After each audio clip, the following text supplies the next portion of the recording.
ಯುವಕರು ಕೆಲಸ ಇಲ್ಲದೆ ವಿದೇಶಗಳಿಗೆ ಹೋಗಿ ಅಲ್ಲಿ ಏನೋ ಒಂದು ಕೆಲಸಗಳನ್ನು ಗಿಟ್ಟಿಸಿಕೊಂಡು ಕೆಲಸವನ್ನು ಮಾಡುವಂಥ ಒಂದು ಪ್ರಮೇಯಕ್ಕೆ ಮುಂದಾಗಿದ್ದಾರೆ. ಹೀಗೆ ಬಹಳ ಅಂದರೆ 2-3 ವರ್ಷಗಳ ಹಿಂದೆ ಉದ್ಯೋಗದ ಆಸೆಯಲ್ಲಿ ರಷ್ಯಾಕ್ಕೆ ತೆರಳಿದಂಥ 3 ಕನ್ನಡಿಗರು ಈಗ ಪರದಾಡುವಂಥ ಸ್ಥಿತಿ ನಿರ್ಮಾಣ ಆಗಿದೆ. ಕಲಬುರಗಿಯಿಂದ 3 ಯುವಕರು ರಷ್ಯಾಗೆ ತೆರಳಿದ್ರು. ಈಗ ಅವರ ಸ್ಥಿತಿ ಅತಂತ್ರಕ್ಕೆ ತಲುಪಿದೆ. ಉದ್ಯೋಗಕ್ಕೆ ಅಂತ ತೆರಳಿದವರನ್ನು ರಷ್ಯಾ ಮತ್ತು ಉಕ್ರೇನ್ ನಡುವಿನ ವಾರ ಆಯ್ತಲ್ಲ, ಯುದ್ಧ, ಆ ಯುದ್ಧದ ಸಂದರ್ಭದಲ್ಲಿ ಅವರನ್ನು ಬಳಕೆ ಮಾಡಿಕೊಳ್ಳಲಾಗಿದೆ. ಉಕ್ರೇನ್ ಯುದ್ಧದಲ್ಲಿ ವ್ಯಾಗ್ನರ್ ಸೇನೆ, ರಷ್ಯಾ ಪ್ರಾಯೋಜಿತ ಬಂಡಾಯ ಸೇನೆ ಏನಿದೆ, ಆ ದುಬೈ ಏಜೆಂಟ್ ಮೂಲಕ ಆ ಕಲಬುರಗಿಯ 3 ಯುವಕರು ರಷ್ಯಾಕ್ಕೆ ತೆರಳಿದ್ರು. ದುಬೈನ ಏರ್ಪೋರ್ಟ್ನಲ್ಲಿ ಕೆಲಸ ಮಾಡ್ಕೊಂಡಿದ್ರು ಅವರೆಲ್ಲ. ಅಲ್ಲಿಂದ ಅವರಿಗೆ ಕೆಲಸದ ಆಮಿಷ ಒಡ್ಡಿ ರಷ್ಯಾಗೆ ಕಳಿಸ್ಕೊಟ್ರು.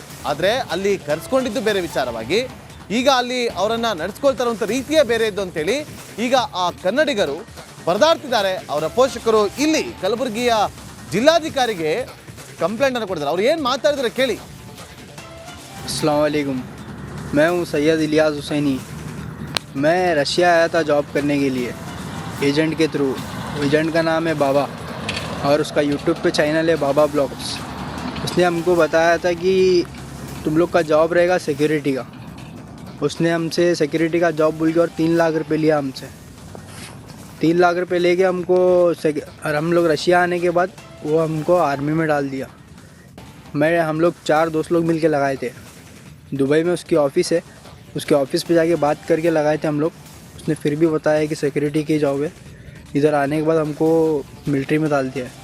टोटल हम लोग इंडिया से 6 आए थे, 4 हम दोस्त लोग हैं और 2 अननोन हैं, एक गुजरात से और एक कश्मीर से। ये देखो मेरे दोस्त लोग। मेरा नाम मोहम्मद समीर अहमद है। ಅಂತ ನಿನ್ನೆ ಗಮನಕ್ಕೆ ಬಂದ ಮೇಲೆ ಈಗಾಗಲೇ ನಾವು ನಮ್ಮ ಜಿಲ್ಲಾಧಿಕಾರಿಗಳು ಪ್ರೋಟೋಕಾಲ್ ಪ್ರಕಾರ ಇಲ್ಲಿ ಬೆಂಗಳೂರಿನಲ್ಲಿ ನಾವು ಕೇಂದ್ರ ಸರ್ಕಾರದ ಒಂದು ಮಿನಿಸ್ಟರ್ ಆಫ್ ಎಕ್ಸ್ಟರ್ನಲ್ ಅಫೇರ್ಸ್ ಅವರ ಪ್ರತಿನಿಧಿಗಳಿಗೆ ಪತ್ರ ಬರೆದಿದ್ದಾರೆ.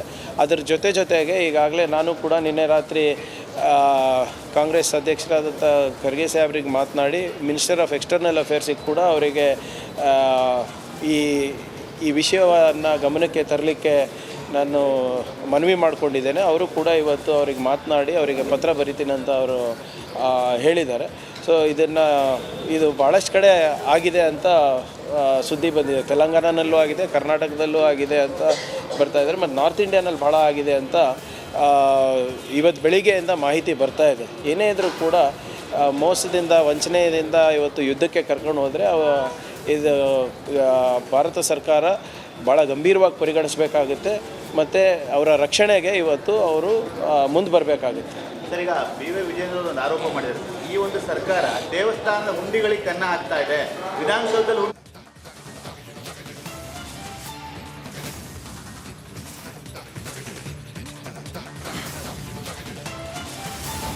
ನೋಡಿ 3 ಯುವಕರು ದುಬೈನ ಏರ್ಪೋರ್ಟ್ನಲ್ಲಿ ಕೆಲಸ ಮಾಡ್ಕೊಂಡಿರ್ತಾರೆ. ಕಲಬುರಗಿ ಮೂಲದವರು, ಕನ್ನಡಿಗರು. ರಷ್ಯಾದಲ್ಲಿ ಹೆಲ್ಪರ್ ಕೆಲಸ, ಸೆಕ್ಯೂರಿಟಿ ಗಾರ್ಡ್ ಕೆಲಸ ಕೊಡಿಸ್ತೀವಿ ಅಂತ ಹೇಳಿ ಅವರನ್ನು ರಷ್ಯಾಗೆ ಕಳಿಸ್ಕೊಡ್ತಾರೆ.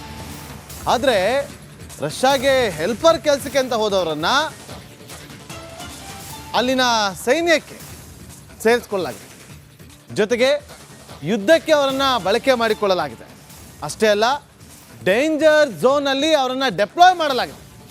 ರಷ್ಯಾದ ವ್ಯಾಗ್ನರ್ ಸೇನೆಗೆ ಮೋಸದಿಂದ ಅವರನ್ನು ಸೇರಿಸಲಾಗಿದೆ ಎನ್ನುವ ಗಂಭೀರವಾದಂಥ ಆರೋಪವನ್ನು ಮಾಡಲಾಗ್ತಾ ಇದೆ.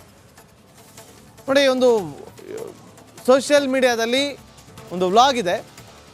ಆ ವ್ಲಾಗ್ನ ಮೂಲಕ ಅವರು ಆ ವ್ಲಾಗನ್ನು ಯಾರು ನಡೆಸ್ತಾ ಇದ್ರಲ್ಲ, 10 ದಿನದಲ್ಲಿ ಕೆಲಸವನ್ನು ಕೊಡ್ತೀನಿ ಅಂತೇಳಿ ಕರ್ಕೊಂಡೋಗಿ ಈ ರೀತಿಯಾಗಿ ಮೋಸ ಮಾಡಿದ್ದಾರೆ ಅಂತೇಳಿ. ನೋಡಿ, ಈ 3 ಹೋಗಿದ್ದಾರಲ್ಲ, ಅದರಲ್ಲಿ ಓರ್ವ ಅವರ ತಂದೆ ಕಾನ್ಸ್ಟೇಬಲ್, ಹೆಡ್ ಕಾನ್ಸ್ಟೇಬಲ್, ಮಾಡಬಳ ಪೊಲೀಸ್ ಠಾಣೆಯ ಹೆಡ್ ಕಾನ್ಸ್ಟೇಬಲ್ ಪುತ್ರ. ಉದ್ಯೋಗಕ್ಕೆ ಅಂತೇಳಿ ತನ್ನ ಪುತ್ರ ಅವರ ಸ್ನೇಹಿತ ಜೊತೆ ತೆರಳಿದ್ರು. ಅವರು ಕಷ್ಟದಲ್ಲಿದ್ದಾರೆ, ಹೇಗಾದರೂ ಮಾಡಿ ವಾಪಸ್ ಕರೆಸ್ಕೊಂಬನ್ನಿ ಅಂತೇಳಿ ಈಗ ಅವರು ಪತ್ರವನ್ನು ಬರೆದಿದ್ದಾರೆ. ನೋಡಿ, ಮಾನ್ಯ ಜಿಲ್ಲಾಧಿಕಾರಿಗೆ ಅಂತೇಳಿ ಅವರು ಪತ್ರವನ್ನು ಬರೆದಿದ್ದಾರೆ. ಆ ದೂರಿನ ಪ್ರತಿ ನಮಗೆ ಲಭ್ಯ ಆಗಿದೆ. ನೋಡಿ, ಸೈಯದ್ ನವಾಜ್ ಅಲಿ, ಹೆಡ್ ಕಾನ್ಸ್ಟೇಬಲ್, ಮಾಡಬುಳ ಪೊಲೀಸ್ ಠಾಣೆಯಲ್ಲಿ ಕರ್ತವ್ಯವನ್ನು ನಿರ್ವಹಿಸ್ತಾ ಇದ್ದೀನಿ ಅಂತ ಹೇಳಿ ಅವರು ಬರೆದಿರುವಂಥ ಪತ್ರ ಇದು. ಜಿಲ್ಲಾಧಿಕಾರಿಗೆ ಬರೆದಿರುವಂಥ ಪತ್ರ.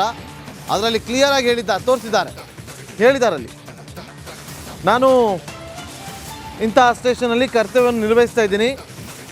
ನನ್ನ ಮಗ ಸೈಯದ್ ಇಲಿಯಾಸ್ ಹುಸೈನಿ ಮತ್ತು ಅವನ ಸಂಗಡ 3 ಜನರಾದ ದುಬೈ ಎಮಿರೇಟ್ಸ್ ಏರ್ಪೋರ್ಟ್ನಲ್ಲಿ ಕೆಲಸ ಮಾಡ್ತಿರುವಾಗ ಸೋಷಿಯಲ್ ಮೀಡಿಯಾ ಯೂಟ್ಯೂಬ್ನಲ್ಲಿ ರಷ್ಯಾ ದೇಶದಲ್ಲಿ ಸೆಕ್ಯೂರಿಟಿ ಗಾರ್ಡ್ ಹೆಲ್ಪರ್ ಕೆಲಸದ ಪ್ರಚಾರಣೆ ಏನೊಂದು ವಿಡಿಯೋವನ್ನು ನೋಡಿ ಆ ಪ್ರಚಾರದಲ್ಲಿ ರಷ್ಯಾ ದೇಶದಲ್ಲಿ ಸಿಟಿಯಲ್ಲಿ ಕೆಲಸ ಇದೆ ಅಂತ ಹೇಳಿ ಸುಳ್ಳು ಹೇಳಿ ಕರೆದುಕೊಂಡಿರ್ತಾರೆ.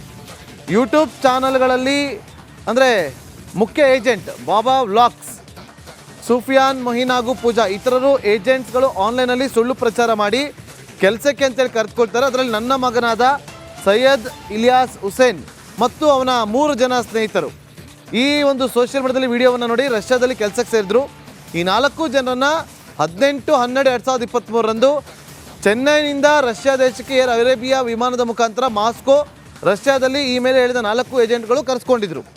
ಆದರೆ ರಷ್ಯಾದಲ್ಲಿ ನನ್ನ ಮಗನಾದ ಸೈಯದ್ ಜೊತೆಗೆ ಅವರ 3 ಸ್ನೇಹಿತರು 4 ಜನರನ್ನು ಸೆಕ್ಯೂರಿಟಿ ಗಾರ್ಡ್ ಹೆಲ್ಪರ್ ಕೆಲಸಕ್ಕೆ ಅಂತ ಹೇಳಿ ಅವರನ್ನು ರಷ್ಯಾ ಮತ್ತು ಉಕ್ರೇನ್ ಯುದ್ಧದ ನಡೆಯುವಂಥ ಬಾರ್ಡರ್ನಲ್ಲಿ ಡೇಂಜರ್ ಝೋನಲ್ಲಿ ರಷ್ಯಾ ಆರ್ಮಿಯಲ್ಲಿ ಕೆಲಸಕ್ಕೆ ಹಚ್ಚಿ ಮೋಸ ಮಾಡಿರ್ತಾರೆ. ಅವರ ಜೀವಕ್ಕೆ ಅಪಾಯವಾಗುವ ತರಹ ಒಳಗಾಗಿರ್ತಾರೆ.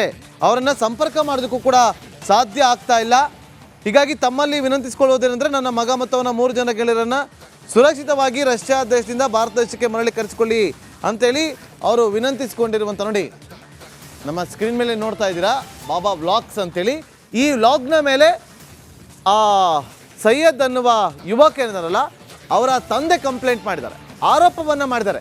ಈ ವ್ಲಾಗಲ್ಲಿ ವಿಡಿಯೋವನ್ನು ಮಾಡಿದ್ದನ್ನು ನೋಡಿ ಅವರು ಆ ಮೂಲಕ ಸಂಪರ್ಕ ಮಾಡಿ ಹೋಗಿದ್ರು, ಪ್ರಚಾರವನ್ನು ಏನು ಮಾಡಿದ್ರು, ನಾವು ಕೆಲಸ ಕೊಡಿಸ್ತೀವಿ ವಿದೇಶಗಳಲ್ಲಿ ದುಬೈನಲ್ಲಿ ರಷ್ಯಾದಲ್ಲಿ ಅಲ್ಲಿ ಇಲ್ಲಿ ಕೆಲಸವನ್ನು ಕೊಡಿಸ್ತೀವಿ ಅಂತೇಳಿ ಅವರು ಯೂಟ್ಯೂಬ್ನಲ್ಲಿ ವಿಡಿಯೋ ಮಾಡಿ ಹಾಕಿರ್ತಾರೆ. ಅವ್ರನ್ನ ನಂಬಿ ಹೋಗಿ ಇವತ್ತು ಅತಂತ್ರದ ಸ್ಥಿತಿಯಲ್ಲಿ ಸಿಲುಕಿದ್ದಾರೆ. ಅವ್ರನ್ನ ದಯವಿಟ್ಟು ನಮಗೆ ವಾಪಸ್ ಕರೆಸ್ಕೊಡಿ ಅಂತೇಳಿ ಮನವಿಯನ್ನು ಮಾಡ್ಕೊಂಡಿದ್ದಾರೆ. ಈಗಷ್ಟೇ ಸಚಿವ ಪ್ರಿಯಾಂಕ್ ಖರ್ಗೆ ಅವರು ಮಾತಾಡಿದನ್ನು ಗಮನಿಸಿದ್ವಿ. ಅವರು ಕೂಡ ಹೇಳ್ತಿದ್ದಾರೆ, ನಾವು ಅಧಿಕಾರಿಗಳನ್ನು ಸಂಪರ್ಕ ಮಾಡ್ತಾ ಇದ್ದೀವಿ, ಕೇಂದ್ರಕ್ಕೂ ಕೂಡ ಮನವಿಯನ್ನು ಮಾಡುವಂಥ ಕೆಲಸವನ್ನು ಮಾಡ್ತಾ ಇದ್ದೀವಿ, ಅವರನ್ನು ಕರೆಸುವಂಥ ಕೆಲಸಕ್ಕೂ ಕೂಡ ನಾವು ಮುಂದಾಗ್ತೀವಿ, ಪ್ರಯತ್ನಗಳು ನಡೀತಾ ಇದೆ ಅಂತೇಳಿ ಈಗಷ್ಟೇ ಪ್ರಿಯಾಂಕ್ ಖರ್ಗೆ ಅವರು ಕೂಡ ಪ್ರತಿಕ್ರಿಯೆಯನ್ನು ಕೊಟ್ಟಿದ್ದಾರೆ. ಮತ್ತಷ್ಟು ಮಾಹಿತಿಯನ್ನು ಕೊಡೋದಕ್ಕೆ ನಮ್ಮ ಕಲಬುರಗಿ ಪ್ರತಿನಿಧಿ ಓಂ ಪ್ರಕಾಶ್ ಲೈವ್ನಲ್ಲಿ ಜಾಯ್ನ್ ಆಗಿದ್ದಾರೆ. ಓಂ ಪ್ರಕಾಶ್, ಯಾವಾಗ ಹೋದ್ರು ಇವರೆಲ್ಲ? ಎಷ್ಟು ದಿನದಿಂದ ಸಂಪರ್ಕವನ್ನು ಕಳೆದುಕೊಂಡಿದ್ದಾರೆ ಕುಟುಂಬಸ್ಥರ ಜೊತೆಯಲ್ಲಿ? ಕುಟುಂಬಸ್ಥರು ಏನು ಹೇಳ್ತಿದ್ದಾರೆ ಈಗ? ಓಂ ಪ್ರಕಾಶ್.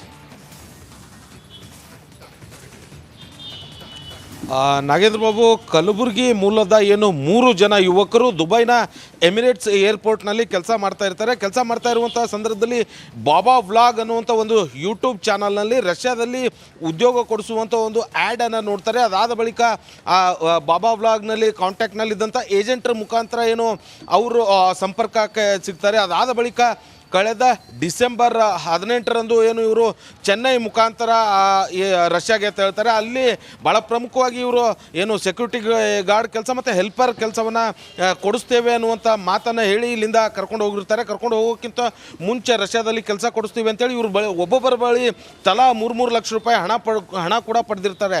ಅದಾದ ಬಳಿಕ ರಷ್ಯಾಕ್ಕೆ ಕರೆದುಕೊಂಡು ಹೋದ ನಂತರ ರಷ್ಯಾದಲ್ಲಿ ಇವರಿಗೆ ಸೆಕ್ಯೂರಿಟಿ ಗಾರ್ಡ್ ಕೆಲಸವನ್ನು ನೀಡದೆ ಅಲ್ಲಿ ರಷ್ಯಾ ಮತ್ತು ಉಕ್ರೇನ್ ನಡುವೆ ನಡೀತಾ ಇರುವಂಥ ಯುದ್ಧಕ್ಕೆ ರಷ್ಯಾದಲ್ಲಿ ಏನು ಇವರು ಆ ಸೈನಿಕರ ತರಬೇತಿಯನ್ನು ಕೊಟ್ಟು ಟ್ರೈನಿಂಗನ್ನು ಕೊಟ್ಟು ಯುದ್ಧಕ್ಕೆ ಬಳಸ್ಕೊಳ್ಳೋದಕ್ಕೆ ಮುಂದಾಗಿರುವಂಥದ್ದು. ಕಳೆದ 2-2.5 ತಿಂಗಳಿಂದಲೂ ಕೂಡ ರಷ್ಯಾ ಮತ್ತು ಉಕ್ರೇನ್ ಬಾರ್ಡರ್ನಲ್ಲಿ ಈ 3 ಯುವಕರು ಏನು ಅಲ್ಲೇ ಕೆಲಸ ಮಾಡ್ತಾ ಇರುವಂಥದ್ದು. ಕಲಬುರಗಿ ನಗರದ ಹಗರ್ಗ ಕ್ರಾಸ್ ಬಳಿ ಇರುವಂಥ 2 ಫ್ಯಾಮಿಲಿ ಮತ್ತು ಮಿಜುಗುರಿ ಬಳಿ ಇರುವಂಥ 1 ಫ್ಯಾಮಿಲಿ, ಒಟ್ಟು 3 ಜನ ಫ್ಯಾಮಿಲಿಯ ಮಕ್ಕಳು ಇದೀಗ ಏನು ಆ ಒಂದು ರಷ್ಯಾದಲ್ಲಿ ಸಿಲುಕಾಕೊಂಡಿರುವಂಥದ್ದು. ಭಾಳ ಪ್ರಮುಖವಾಗಿ ಇಲ್ಲಿ ಕಲಬುರಗಿಯ ಮಾಡಬೂಳ್ ಪೊಲೀಸ್ ಠಾಣೆ ಹೆಡ್ ಕಾನ್ಸ್ಟೇಬಲ್ ಅವರ ಪುತ್ರ ಕೂಡ ಏನು ರಷ್ಯಾದಲ್ಲಿ ಸಿಕ್ಕಾಕೊಂಡಿರುವಂಥ ಹಿನ್ನೆಲೆಯಲ್ಲಿ ಅವರ ಫ್ಯಾಮಿಲಿಗೆ ಯಾರೂ ಕೂಡ ಸಂಪರ್ಕಕ್ಕೆ ಸಿಗ್ತಾ ಇಲ್ಲ. ಆ ಹಿನ್ನೆಲೆಯಲ್ಲಿ ಕಲಬುರಗಿ ಜಿಲ್ಲಾಧಿಕಾರಿಗಳಿಗೆ ಒಂದು ಪತ್ರ ಕೂಡ ಬರೆದು ಮನವಿಯನ್ನು ಮಾಡ್ಕೊಂಡಿರುವಂಥದ್ದು.